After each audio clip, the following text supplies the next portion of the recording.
I already got me already, bro. Oh,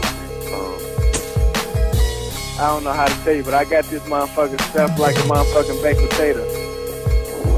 do what you gotta do. Get out the rear so we can breathe. Real humble, man. Humble got me fucked over. We really living a life that you niggas is rapping about. Yeah. That's another thing I'm gonna tell you, nigga. We living this shit for real, nigga. I'm talking about the $1 million joints, man, from state to state, man. We really, really doing it. And ask a nigga. If you don't believe me, ask a nigga that you know, that you can respect the word that they give.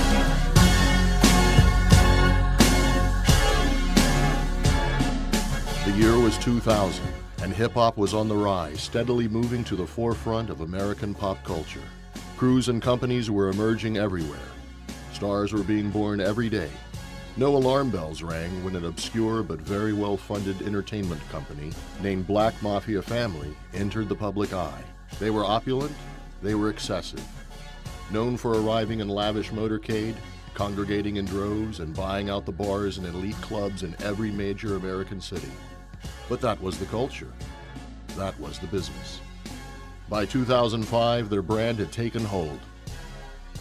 BMF was regularly associated with A-list hip-hop acts such as Young Jeezy, Slim Thug, and Fabulous.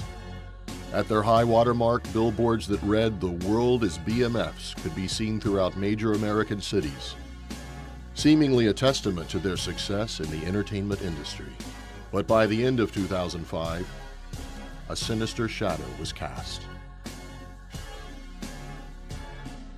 Tonight, 2 local men are in custody in connection with a major drug investigation. More than 200 pounds of cocaine, 100 pounds of marijuana, and as much as $1.5 million in cash were allegedly found at his home in California. Agents say in this whole operation they seized 6 kilos of cocaine, 80 pounds of marijuana, and seized more than $1 million in cash and in assets.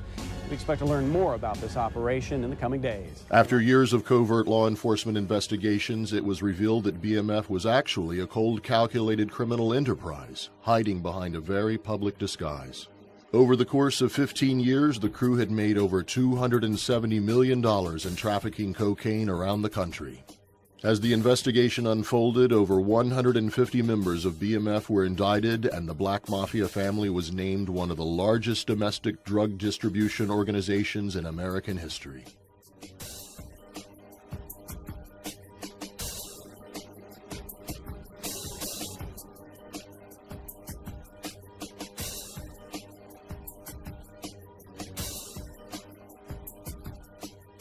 If you go out on the streets of Atlanta today, every street corner's got a guy that wants to commit a crime. Every street corner's got a guy that thinks he's the best drug dealer out there. But you do have to ask yourself, was there something interesting or different about these guys? These are the guys that were willing to go one step further.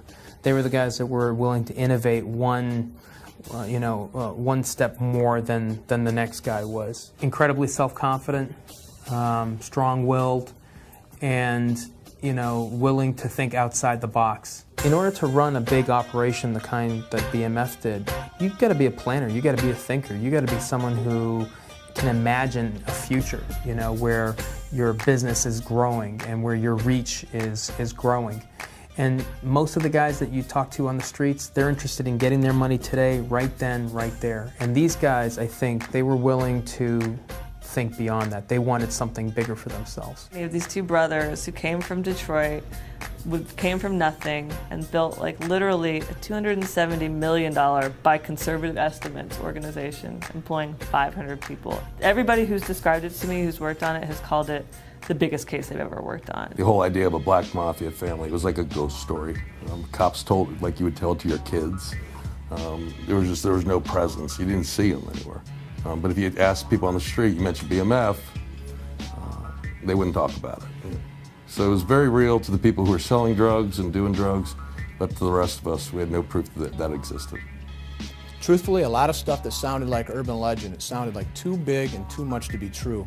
But that they were large-scale cocaine distributors moving hundreds and thousands of kilograms of cocaine in multiple states around the country from coast to coast, and essentially living like celebrities or better than celebrities.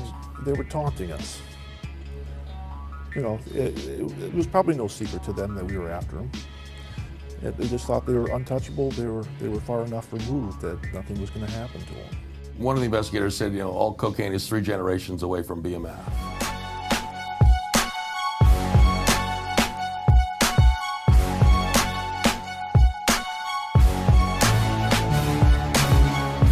One part entertainment company, one part street crew, Black Mafia Family was an urban dream come true.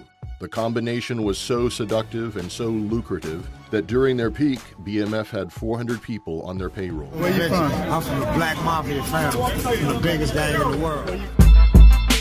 It's cross-branding, right? You've got the music, and you've got the product, and you've got the women, and you've got the, you know, the image. All these things are kind of playing off one another. If you're talking about music, if you're talking about the drug trade in those days, everything was connected with BMF. That name just kept coming up over and over again. The mystique just built over and over again. It took a lot of ability and leadership skills to hold together all the moving parts that they had going on, just like it does in any corporation or business. They structured it like an organization where they had like their top level, the CEO, the COO, the CFO. Then you had your middle managers who managed each one of the different cities in the different states.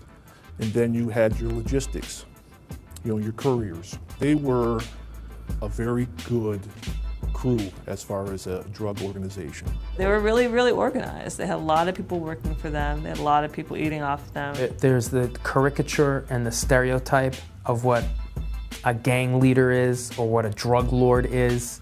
You know, it's New Jack City, it's Scarface.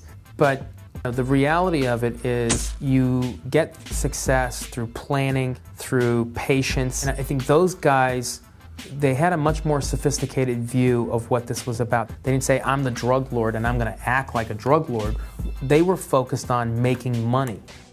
At the top of the organization stood 2 brothers. Demetrius Flannery, or Big Meech, was the face of the organization, the press-friendly CEO.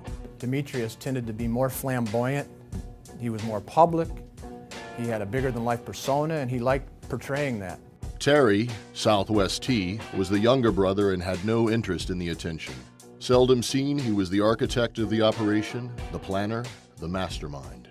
Terry was understated, very protective, and very shrewd. Terry, on the other hand, was a businessman, was every bit as influential and competent as Demetrius, but tended to like to try to fly under the radar and stay low-key and low-profile a little more. Terry was the quiet one. Terry was the brains behind it. He enjoyed his lifestyle. He ran it more like a business than maybe a family. Hey, happy holiday to y'all, man. What y'all got up for? Hey, man, I'm trying to get everything together before next month kick in, man. And I want to get your apartment cleaned out. Take care of that. I was just coming up with a plan, but I need you. I need you to make... Arnold, all right? I don't like fucking with Arnold. I'm going to have to go over to Arnold. You have no choice. Don't... That's who you fucking with. I don't got a number on him, I'm going to tell him to call you. That's who you fucking with. Oh, okay then. Now, just quit doing what you want to do and do what I tell you to do. Yes, sir. Yes, sir. Arnold call you. All right. Everybody moved like brothers, and then everybody from different places. Milwaukee, St. Louis, Detroit, Texas, Atlanta, Cali, you know what I'm saying, Florida. We got people from everywhere, and everybody move as one. Everybody is prospering in some kind of way, in their own way. Every man plays his own role, and everything starts with the leader. I'm a good leader, so I got good people that follow. You know what I'm saying? It's simple.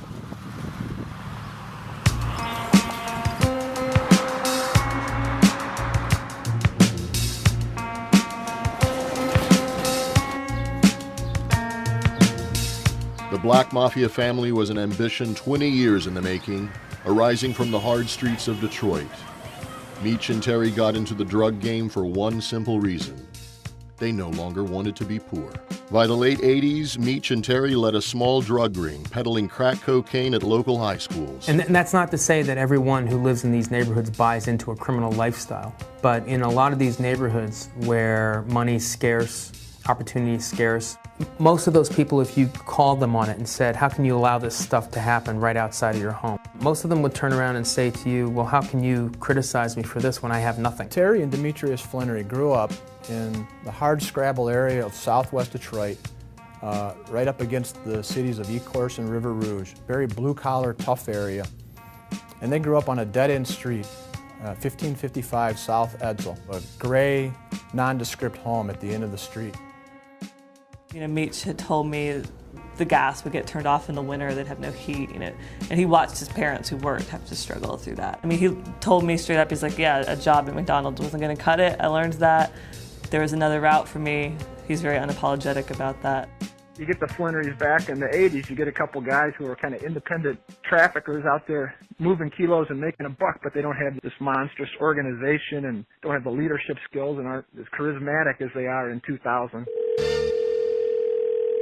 You have reached the Sprint voice mailbox of 6331. To leave a voice message, press 1 or just wait for the tone. White boy. SOS, she left me in the jungle, man. It's the jungle out here, man. If you are satisfied with your message, press 1. To listen to your message. The Flinnery brothers were on DEA's and IRS's and other law enforcement agencies' radar for quite some time. The Detroit DEA, headed by case agent Bob Bell, had been investigating another drug trafficking crew called the Puritan Avenue Boys. In fact, Demetrius Flinnery was arrested along with a Colombian in Detroit back in 1994. However, there wasn't enough evidence to charge him. So there was information out there for years about the legend and the prowess of the Flinnery brothers. They had become too big and too prolific and it needed to be investigated. I know they watch. I know they watch. I know they watch. I know they watch. I know they watch. In a complex case like BMF and tracking down the two brothers, there were numerous vital steps that the DEA took that enabled them to put together a case that stands close to 10 years and involved the efforts of numerous branches of local and federal law enforcement. And it was a logistical nightmare, and the only way we were successful was by working together with our DEA counterparts, IRS counterparts, and other law enforcement counterparts all over the country. As far as nationwide investigations, this is, the biggest one I've ever been involved with. And we built that relationship up, built up trust, and we shared information seamlessly. My job is putting pieces of a puzzle together. A huge organization that's stretched across the whole United States. You just don't put that together in one day. It takes a lot of time, a lot of man-hour, a lot of cooperation with all the federal agencies and local PDs. If at any time any law enforcement wanted to take down their part of the case, this case would not have ripened to its fullest extent. With the constant threat of law enforcement, snitching, and violence, Meech and Terry needed unwavering loyalty from their crew. Meech's natural generosity was the greatest reinforcement. It don't make no difference if you the maid or if you the motherfucking bodyguard. Everybody get extras around here, friends benefits. I'm driving this tonight. Bitch, it's gonna be like, ooh, who is that? That's Blue with the GT Cool. Anything that you can do to engender loyalty is going to work in your favor. Companies and corporations do it through incentive programs and bonusing. In the criminal underworld, people do it through relationships. Hello? Going up, dope. Going up, dope. Now just call and let you know, man. Pulled over in my truck for about 2-3 hours now, man. That's crazy, but that's the type of shit they do, though. They ain't find nothing in the truck. They ain't said shit about the tinted windows, but they claim that they smell marijuana in my truck, and I don't even smoke in my truck. That's terrible, that's terrible. But it ain't nothing in there, so they feel like dickheads. No, what I'm saying is, they didn't smell no weed in there. I do not smoke in that truck at all, B, is what I'm saying, period. They just want to live, they just probably want to be all on it, because the truck new and the car old, all that shit look new for a young nigga. And probably ain't none of that shit in their name. That's why they do all that shit. Yeah, they talking crazy, ain't they? They talking crazy. I'll rap with you in a minute. If you got a robbing ass boss, then you're gonna be a robbing ass crew. If you got a real boss who know how to sacrifice and take the bad along with the good and show his crew know how to be men, then this what you get. Everybody shining like new money. Another thing they would do is to build loyalty amongst its members by actually putting family members of defendants, organization members, on a stipend. In fact, one recorded call, Terry was talking to a defendant who was getting ready to go in for to serve his sentence. Terry offered to pay Benjamin Johnson's wife about $6,000 a month while he was away. $72,000 a year tax-free isn't bad to get by on. They really produced loyalty through reward rather than through the threat of punishment. Their organization gave notoriety to people who felt they were part of something exciting and important. They were very generous with those around them. They provided a lifestyle. A lot of time was spent at clubs. There were a lot of women around. You know, a lot of these guys on the lower level, when they were part of this particular group, BMF, they had status when they walked through the door. Where's the Black Mafia family at in this motherfucker? In BMF, if there wasn't a written code, there was definitely a spoken one. They were all brothers. They all moved together. Meech preached that jealousy, envy, or the distraction of women among the crew members was not welcome at all. We don't fall out over no girls. We hit them all. They hit my hoes, I hit they hoes. The ones that don't want to be shared, then that's your own personal one. Other than that, then we ain't falling out over no hoes.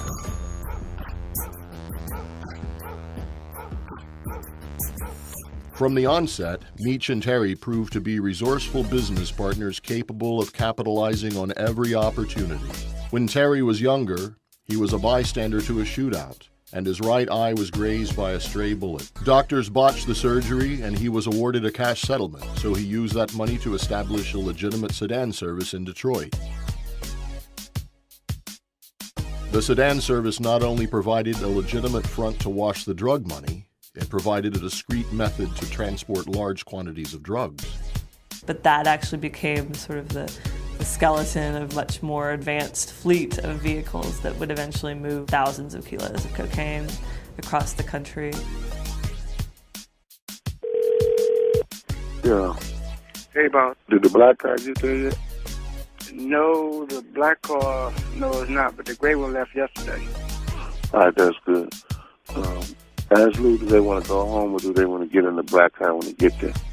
He said he'd rather go home. He said he got some things they got to take care of. All right. I tell them to go home while I have Papa take care of them. Prior to the PA Boys' takedown, law enforcement had perceived the brothers as mid-level traffickers, small-time players in a much larger stage. In the mid-90s, these guys are at times delivering $200,000–$300,000 to individuals who are sending that money down to St. Louis and on to Colombian sources. That's who they are. But as the DEA started to build contacts and sources, an entirely new image was coming to light.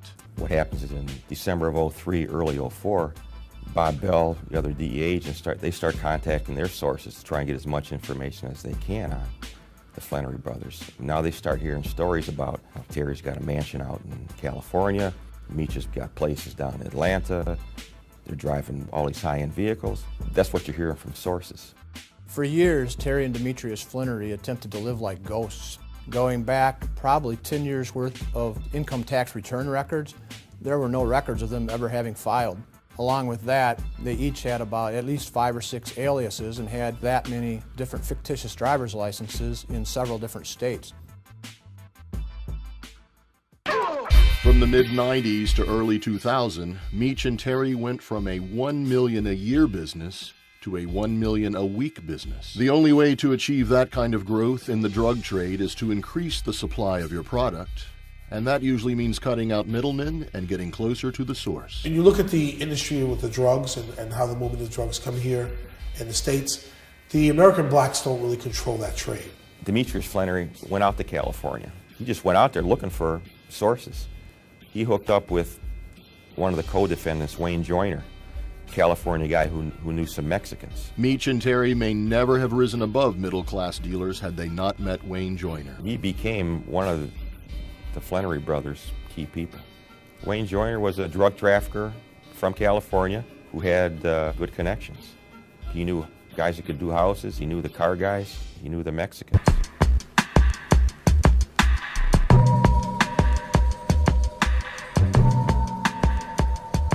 The Colombians are the world's major producers of cocaine and were back in the 80s and 90s.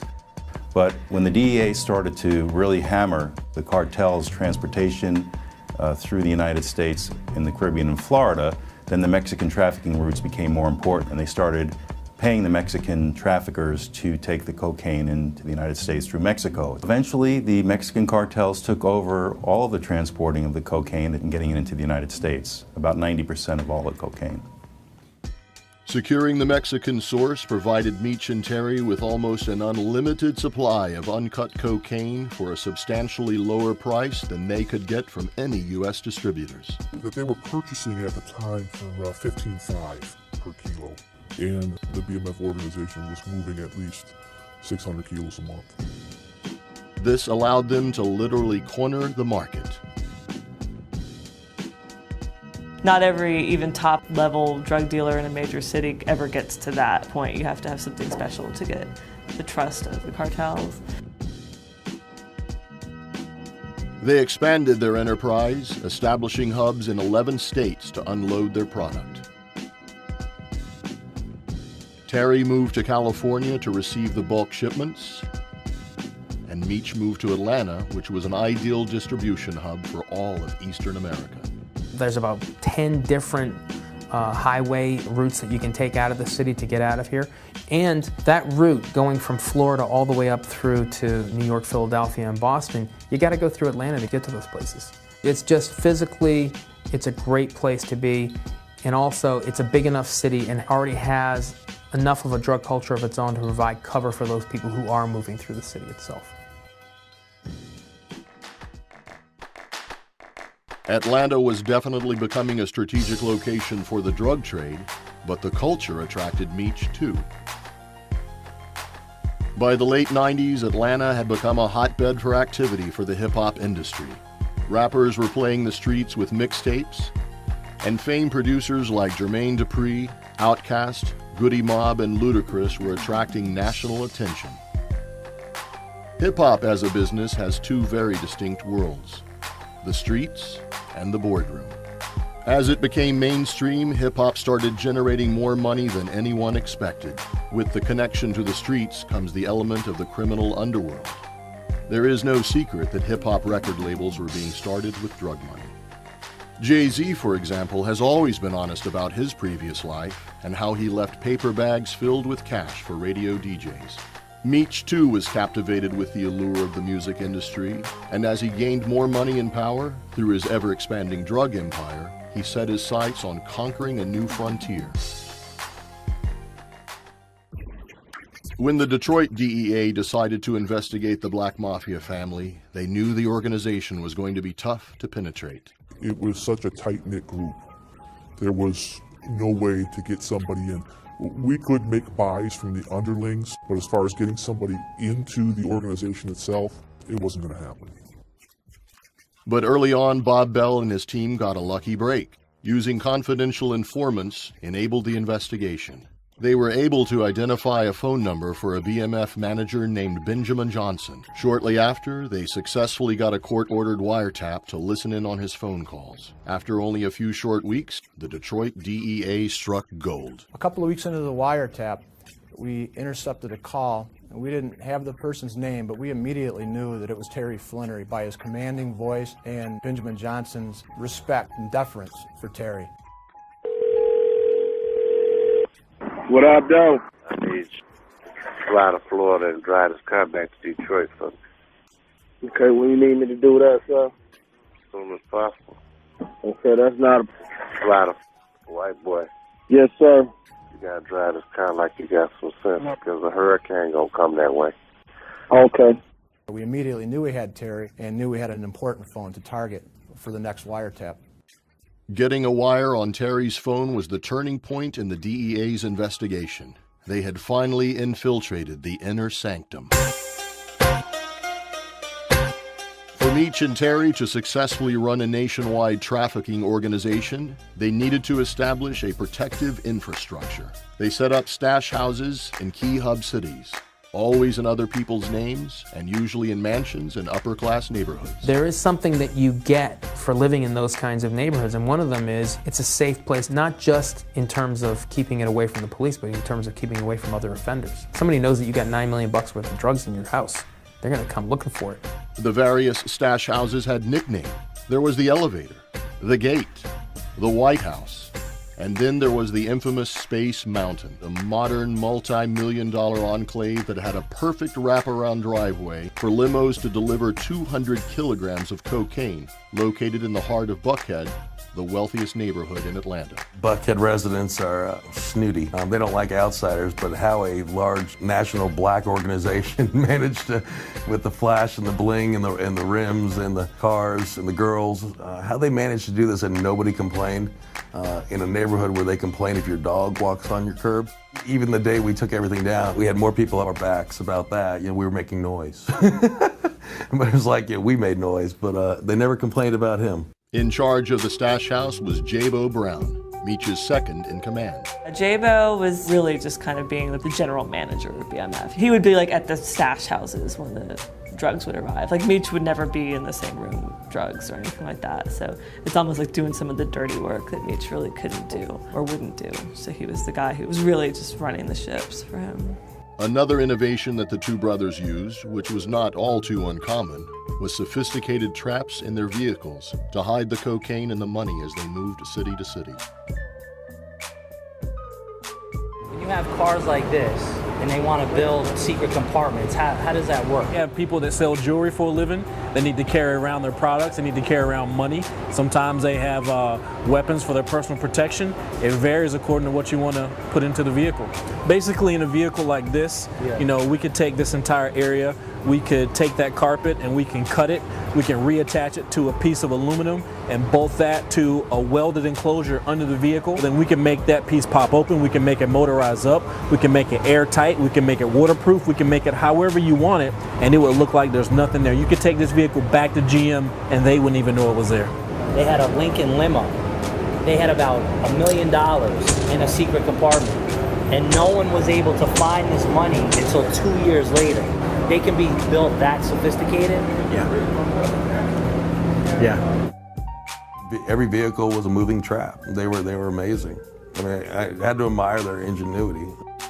They had real strict rules about like nobody who's below this level of management can even know how to open the traps that they had installed in these cars to access the drugs. I mean, which would basically be like, okay, put the car in reverse, turn on defrost, hold a magnet up to the dash, and turn on the windshield wiper. These traps were high-tech, very sophisticated, electronic, hydraulic. Some of them had vacuum pumps in them to try to overcome or thwart drug-detecting canines. It would make it difficult. We were able to seize a Hummer limo, and notwithstanding the best efforts of law enforcement to find the secret panels, we managed to miss it.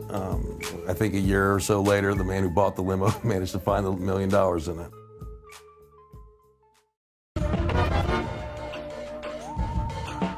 On a trip to LA in 1999, Meech's dream of breaking into the music industry became possible when he was introduced to a young, aspiring artist named Barima McKnight, who was rapping under the name Blue Da Vinci. They shared a common vision, and Meech took an immediate affection to the young artist. Shortly after, the two founded BMF Entertainment. For the entire lifespan of the record label, Blue Da Vinci was the only artist signed. What we're focusing on right now is Blue Da Vinci. I believe that most labels take so much time out and focus on so many artists that you can never get the realness out of the one artist because you're focusing on 10 or 20 artists. That's why all our independent focus is on what Blue Da Vinci gonna do. If he take off, then we take off. If he don't take off, then we don't want to take off. Simple.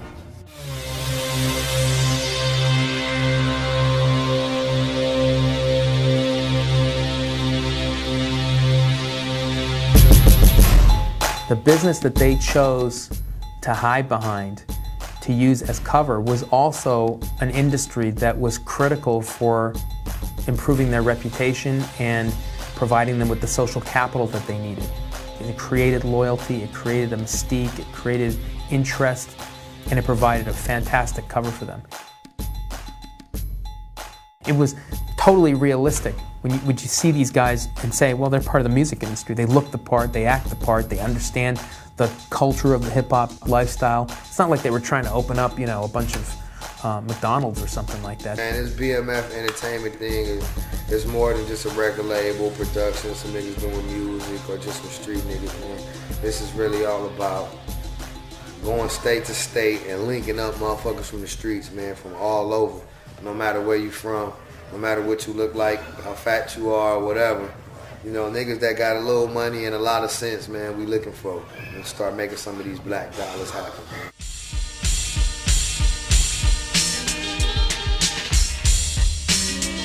One of Big Meech's biggest self-proclaimed legacies was that he unified gangs from all over the country. Crips, Bloods, GDs, BPs. They all stood together underneath his black flag. And we got all type of niggas around here.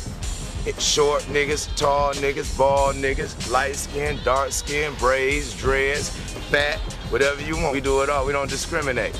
Matter of fact, after you leave here, you end up getting your teeth on something and coming up with something better. You know what I'm saying? Like a new car, new house, maybe the kids get to go to school, private school, paid for, courtesy of the mob. You know what I'm saying? We pay. You know, that's simple. A lot of niggas don't like to spend their money. We love to spend our money. We can't take none of this shit with us. This phenomenon is a testament to how BMF grew.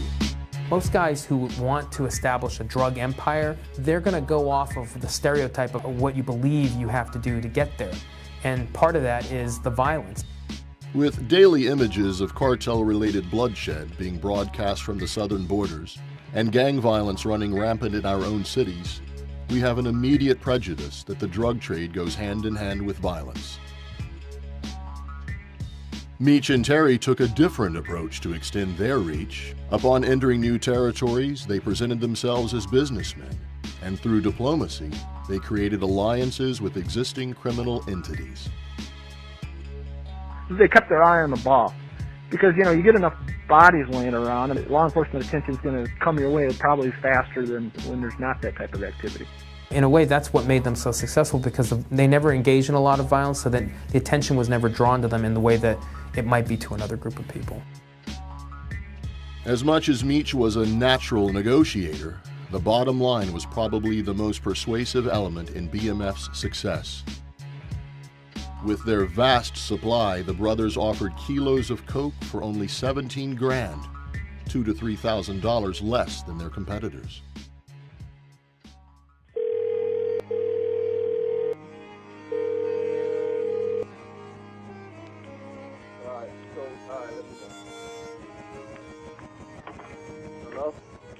Uncle Duty, wrong phone. Huh? Wrong phone. What up, though? What up? Hey, didn't give you the new chip to the new phone? Flip this for me, bro. My new check. Which one? The last one I got? Put it in the bit. The new chip. What you do with the phone that I gave you? Oh, yeah, I still got it. No, he ain't give it to me. He said he couldn't get a hold of Doug or some bullshit, and I had to leave. You got the old phone? Yeah. You got it on you? Yeah, I ain't got no time on it, though. You told me to burn out the time. Often, while we were intercepting Terry talking on a particular phone, he would be using push-to-talk phones in the background, having other conversations. So he had multiple phones going at any one time, and then of course had a reserve of phones for him and his organization members. So about the best thing we could do was, as Terry would transition from one phone to another, was to try to keep pace and spin to the next phone. And we successfully did that with about 3 of Terry's phones.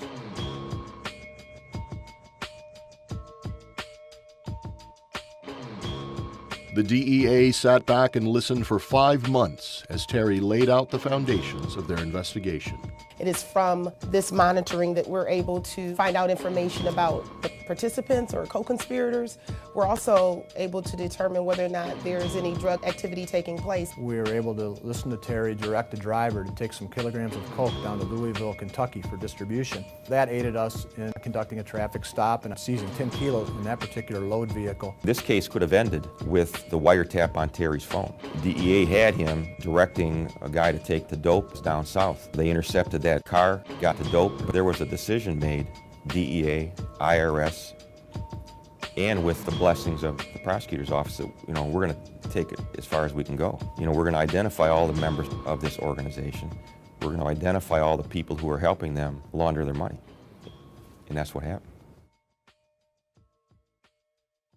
Over the course of 5 months, the DEA compiled over 900 pages of transcripts from Terry's phone calls, but there was not one phone call between Terry and Meech.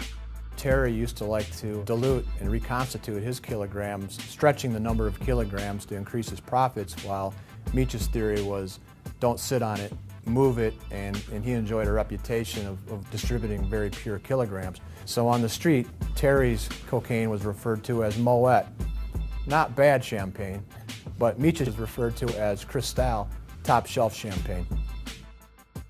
A couple of months before we initiated our wiretap in April of 2004, while Demetrius was on house arrest down in the Atlanta area, his underboss, Chad Brown, was going around talking to Terry's customers saying, Terry's dope is no good.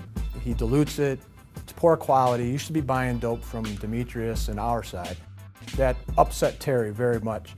So Terry took a group of individuals and confronted Chad Brown in a house that was full of girls, his friends, and embarrassed him, and was screaming and yelling, waving the gun around, accusing him of attacking Terry's livelihood.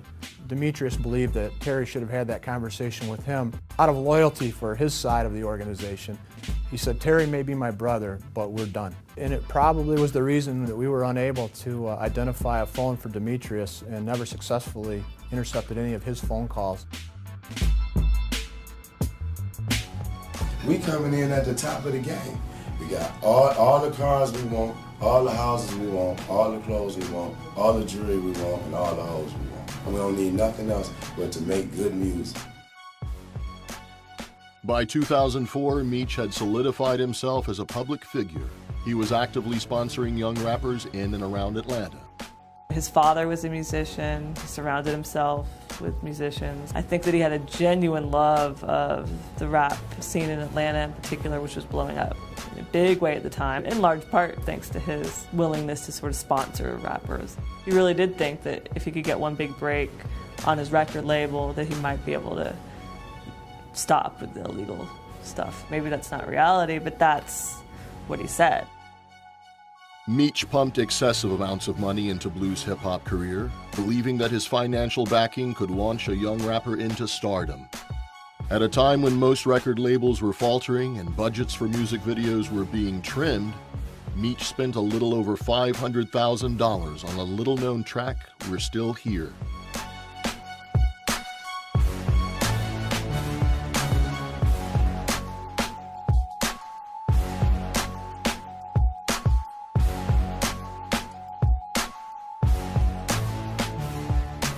Instead of getting 5 artists, put 100,000 apiece into each one of those artists, and you're doing everything small. If you put the whole $1 million or $500,000 behind Blue Da Vinci, now you got a big project, it looks big, and everything bubble. But if you just put 100,000 between these 5 artists, and you got a cheap project, nobody may not recognize none of the 5. Yo, BMF Entertainment is in the house, you guys. If y'all haven't seen it, you just don't know. The hype seemed to have an impact. BMF's image, street credibility, and apparent success attracted many rising artists. Blue Da Vinci was seen in many music videos with Young Jeezy and Fabulous, and he was regularly collaborating with known acts including Jadakiss and Nelly.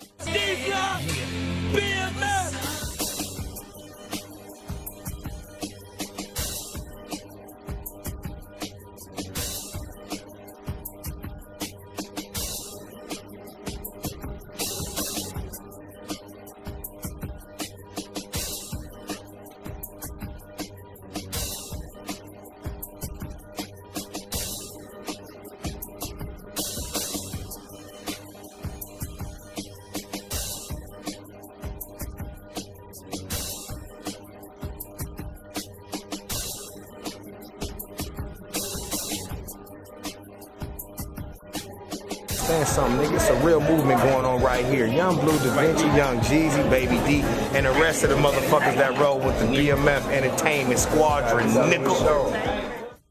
There was an intercepted call between Terry Flannery and his sister, and Terry poured his heart out to his sister. He was very frustrated with Demetrius, very angry over their split. He was very concerned that Demetrius's flamboyant lifestyle was going to cause law enforcement to identify what they were doing and bring heat on the whole organization and bring them down. The irony of it was that Terry's calls were being intercepted by DEA.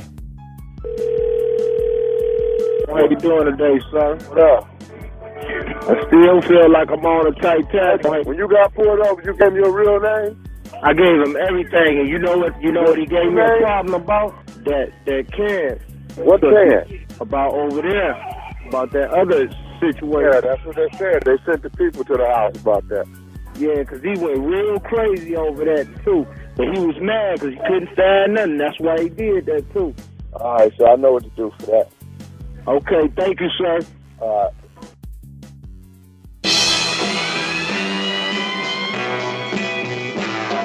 About the same time, the Detroit DEA was developing their investigation on Terry's side of the organization. Bolton County prosecutor Rand Sahi was overhearing rumors of the mysterious Black Mafia family's presence in Atlanta. The whole idea of a Black Mafia family was like a ghost story. Cops told it like you would tell it to your kids. There was no presence. You didn't see them anywhere. But if you asked people on the street, you mentioned BMF, they wouldn't talk about it. So it was very real to the people who were selling drugs and doing drugs. But to the rest of us, we had no proof that existed. The Atlanta side of the investigation began on the night of September 7, 2003. Police were alerted to a shooting after an opposing crew targeted a BMF stash house for a robbery. We had a case, it was a shooting, a home invasion, where the people who were in the home actually shot the invaders, moved everything out, dropped the invaders off at the hospital, but they left a key of coke in the process of cleaning out their house. Their house had a large bank-type vault in it. And they claimed to be BMF, and that's where it started. One of the men arrested at the house was one of Meech and Terry's key financial consultants. It was Doc Marshall and Kenneth Harvey, the two defendants in that case. Doc was very smart with numbers. He was really called the CFO of BMF. He ran all kinds of spreadsheets and reports for both Meech and Terry. Bill Marshall is the kind of guy that drug traffickers need. He knew how to work the financial side of things and obtain loans on cars and homes and to cover up the source and ownership of those items. Without a guy like Bill Marshall, they cannot enjoy the fruits of their labor. The incident was not the first time Doc Marshall had come up on law enforcement's radar. He first came on our radar during a roundup on the Puritan Avenue investigation. We seized a BMW 760, $125,000 car. The vehicle had been obtained through Bill Marshall's business called Exquisite Empire, which was based out of Atlanta. As police searched the crime scene, they found a key notebook that contained obvious drug records of the trafficking organization, including associates' names and phone numbers and straw buyers' identities. The shooting at Doc Marshall's house was Atlanta's first taste of the Black Mafia family, but it was not its last. Meech himself made headlines 2 months later for his involvement in a high-profile double homicide. On the night of November 12, 2004, Big Meech was treated in the ER for a gunshot wound to his buttocks. Earlier that night, there was a shootout outside of Club Chaos, a hot nightclub in Atlanta. One of the men killed at the club was P. Diddy's bodyguard, Anthony Wolf Jones. Wolf was a well-known guy here in New York who was very much a street guy, and Wolf was one of these guys that you really would mess around with. You know, he had a very quick temper. The story goes that Meech was hanging out with Jones's ex-girlfriend, and Jones would not have it. An argument ensued, and then guns got drawn. And then Meech had his guy with him, and Wolf had his guy with him, and ultimately Wolf and his guy lost. Meech was initially arrested for the double homicide.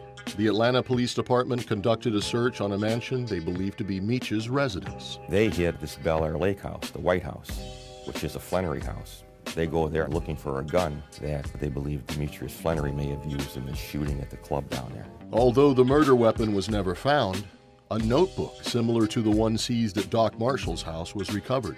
The Atlanta investigation was heating up, but Meech's murder charges would soon be dropped. No witnesses would come forward, and as Jones was shot from behind, there was not enough evidence to maintain the charges. It was a justified shoot. No matter how bad everybody wanted to get Meech, that was one where the evidence pointed to the fact that they were defending themselves. Jones stepped out of line.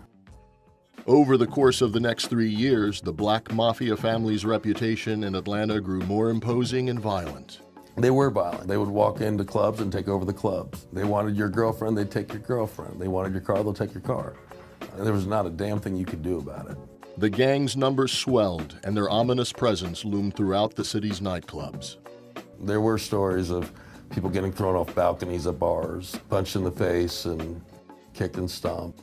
That was the reality of BMF.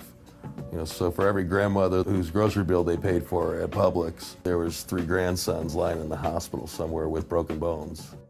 Atlanta had become a battleground, and the violence seemed to swirl around BMF and its associates. Often it was impulsive and senseless, but at times the motives were far more menacing.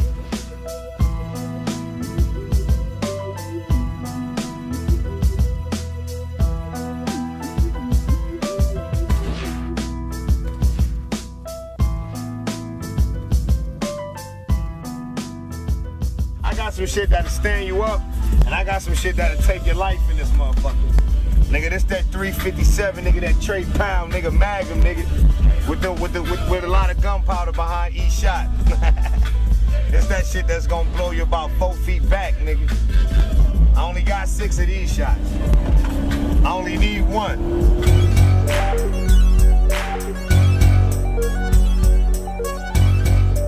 As more and more attention was being brought upon the organization, Meech became openly defiant in believing his hip-hop company could blur the line between art and reality.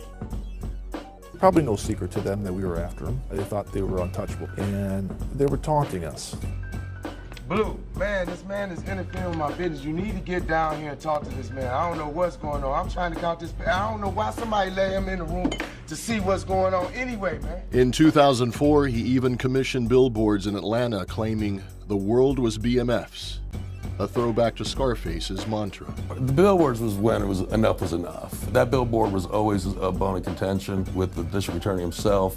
The fact that they could just be so out there. He was very determined, and so he took the handcuffs off of us. Meech was put under constant surveillance, and an Atlanta-based task force was assigned to topple the family.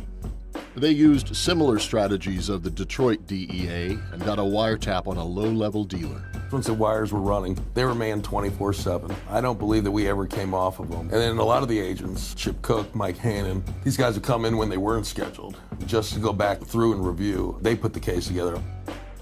Their diligence paid off, and they were able to spin up several times all the way up to a high-level BMF manager favored by Big Meech himself. They would watch The Wire on HBO, and they would talk about it. And we'd sit there white-knuckled, the episodes where they would throw all the burners away, and they would talk about, yeah, good things these idiots down here don't know how to wiretap.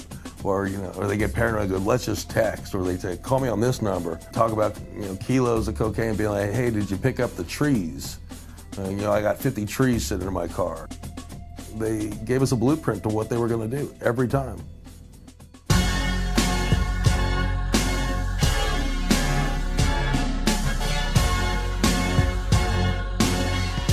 As the evidence mounted, the Atlanta task force conducted a series of takedowns on BMF associates and stash houses. Meech had started to see ghosts. He was seeing cars and cops everywhere he went. The heat was on Meech, and he knew it.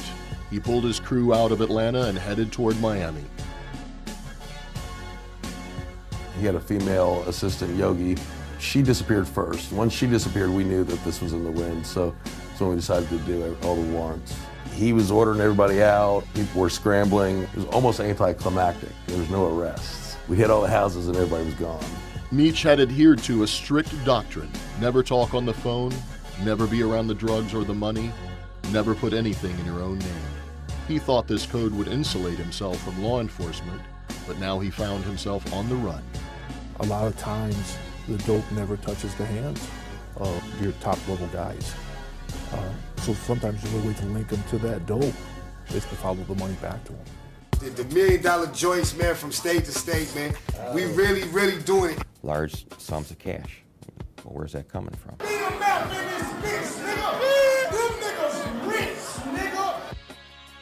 We caught a break with some of our intelligence and financial records, and that changed people's perception from it's an urban legend to, wow, these guys are actually making millions and millions of dollars and essentially living better than celebrities.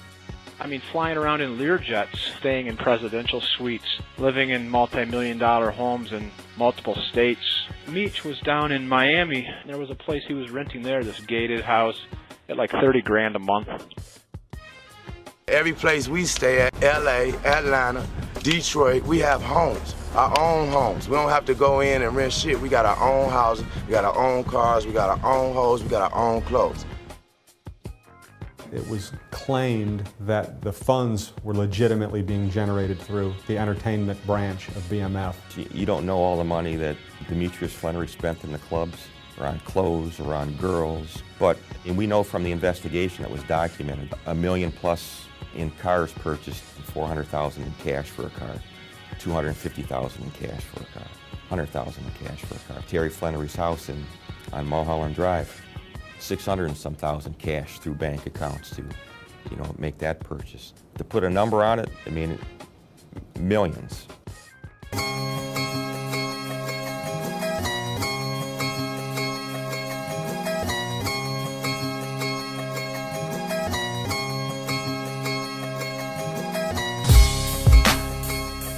They felt that on the business side of things with the music, that's seen as so legitimate that it provides cover for all of these expenditures that you're engaging in.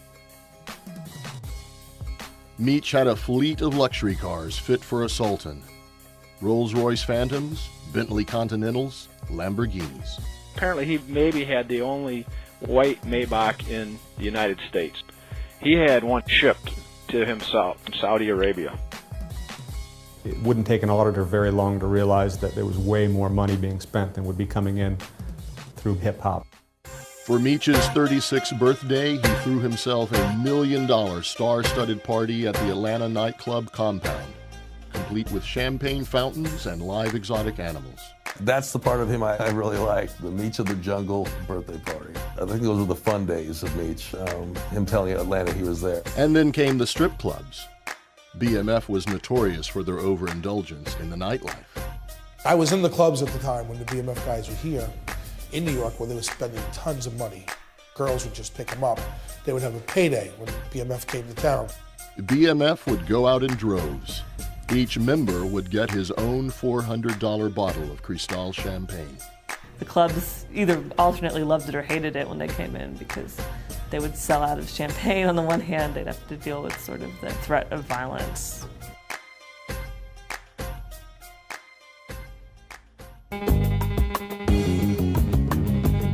now y'all dudes out there talking about y'all make it rain, man, we the originators of making it rain.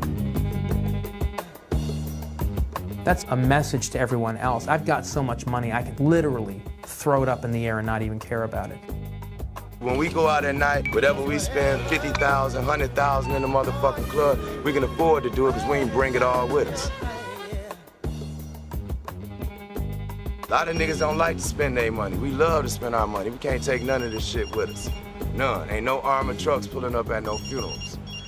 The best relationship and partnership in federal drug law enforcement are a group of DEA agents married up with a group of IRS agents. It's a whole nother expertise and full-time job to exploit and uncover the layers of laundered money and items purchased secretly by nominees. Typically, these people aren't going to have anything in their name, which was the case with the Flannery brothers. Absolutely nothing. They don't file tax returns, no assets. So what you have to do is start looking at family members. The house that Terry Flannery had in LA, his girlfriend, Tanisa Welsh, it's in her name. He sets a company for her out there called Oracle Motorsports. Really doesn't do anything, but he's got all these high-end cars in there, which are his cars, which he's got auto brokers out there that he's feeding money to, buying his cars, keeping them in their names.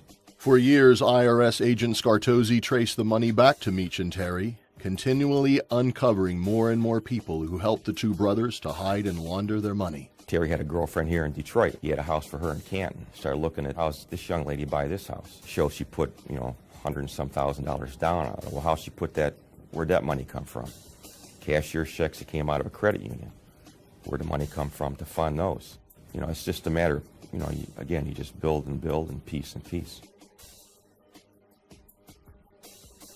One unsuspected accomplice to the two brothers was the famed jeweler to the stars, Jacob Arabov. He essentially, of course, is a businessman and is in business to make money. And Demetrius and Terry Flannery had a lot of money to spend, and they liked spending it on, besides cars and homes, on nice jewelry, very flamboyant jewelry. One watch that Terry bought was encrusted with diamonds and was valued at about $100,000, in fact. Jacob the jeweler extended a $1 million line of credit to the brothers.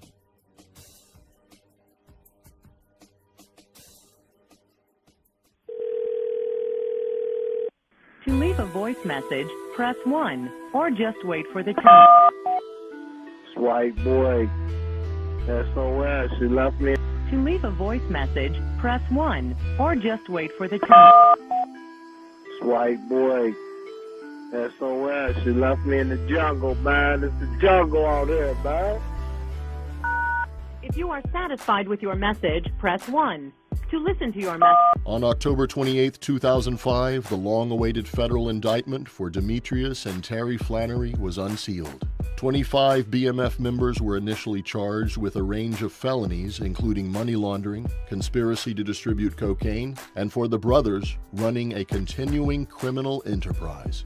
We had overwhelming information and evidence, and it just kept growing exponentially. In fact, the problem for us really became not was there enough evidence, but it became keeping the evidence organized, trying to determine what evidence to use and what not to use. We had so much. The DEA's case was based on wiretap evidence, both on Terry's and Meech's side of the organization. The IRS had compiled a massive amount of evidence demonstrating that the two brothers had been hiding and laundering huge sums of money, proceeds from illegal drug operations. Together, the DEA and the IRS had coordinated local police departments from all around the country and amassed enough evidence to demonstrate the extraordinary reach of the Black Mafia family. On initiating the investigation, Frank and myself and other agents went to great pains to try to identify random law enforcement contacts with members of the BMF. And in fact, we were able to identify approximately or more than 500 kilograms worth of seizures from random law enforcement activity and several $1 million worth of money seizures. We knew who the players were as far as when we know somebody got stopped. Okay, we know that that guy was associated with BMF. Now let's backtrack and find out exactly how he was tied in. Analysis would be done of the phones they were carrying, and the address books would be looked at, and there would be a common theme in the names that were stored inside the cell phones. Investigation from there on the vehicles and the titles and the ownership often led to tying those vehicles and those individuals and those seizures back to the BMF. On the lead up to the takedown, tensions were high. Years of hard work had gone into the investigation. They needed to catch Meech and Terry.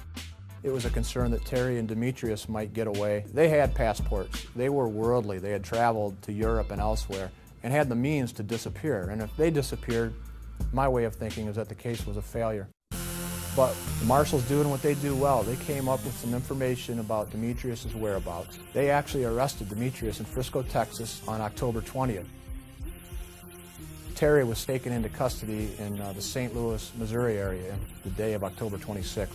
And in pretty short order, we had all 25 of our defendants off the Detroit indictment in pocket. Several of the 25 defendants immediately began to cooperate with the DEA, including one of Terry's most trusted managers. This whole death before dishonor, you know, that's all good when the money's flowing. But when the money dries up and there ain't nobody looking out for you, and then you yourself are looking at a pretty long sentence, the way I look at it, it's every man for himself. We just really trying to motivate niggas and let niggas, know that niggas is really out here getting it like this, man. It ain't hard to get. The shit ain't far away. All a nigga gotta do is get on a real serious grind, man, with a real group of niggas that ain't gonna fucking tell, nigga. Another key defendant that turned was BMF's CFO, William Doc Marshall. Bill Marshall, not unlike many other defendants in this investigation, began to cooperate, essentially looking for a way to reduce his future prison sentence. He really laid out a lot of the financial stuff of the BMF organization. He really filled in the holes as far as how the straw buyers worked, how they moved money from city to city. His information was very useful going forward, and we went from 25 defendants to where we ended up, which was the conviction of 66 defendants in Detroit alone. With the help of Doc Marshall and other cooperating defendants, the DEA was able to effectively dismantle the Black Mafia family. All in all, 125 members, associates, and relatives were indicted and convicted. Out of the 125 members indicted, only 8 went to trial. Just 2 days before their trial dates, Meech and Terry both pled guilty without cooperation. They were sentenced to 30 years.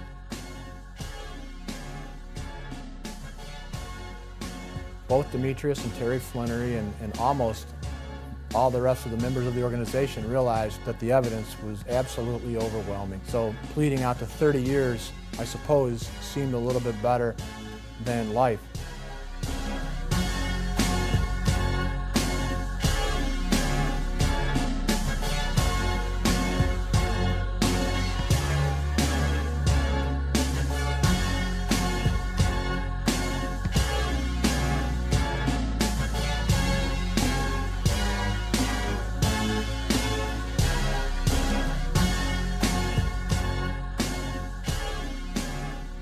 Financial judgment in the indictment and what the Flannerys took responsibility for when they pled to 30-year prison terms was $270 million. And if you conservatively convert those dollars into kilos, we're talking about the distribution of between 15 and 18,000 kilograms of cocaine was during the life of this conspiracy.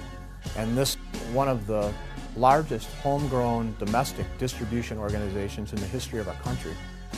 I wish I could be there tonight, but God knows I wish I could be there tonight. But one day soon, I'll be there with God's blessing. I just want to thank everybody for coming. Hope they enjoyed it. Don't want to take up no more of your time. Just have the time of your life, and I'll see somebody in the morning.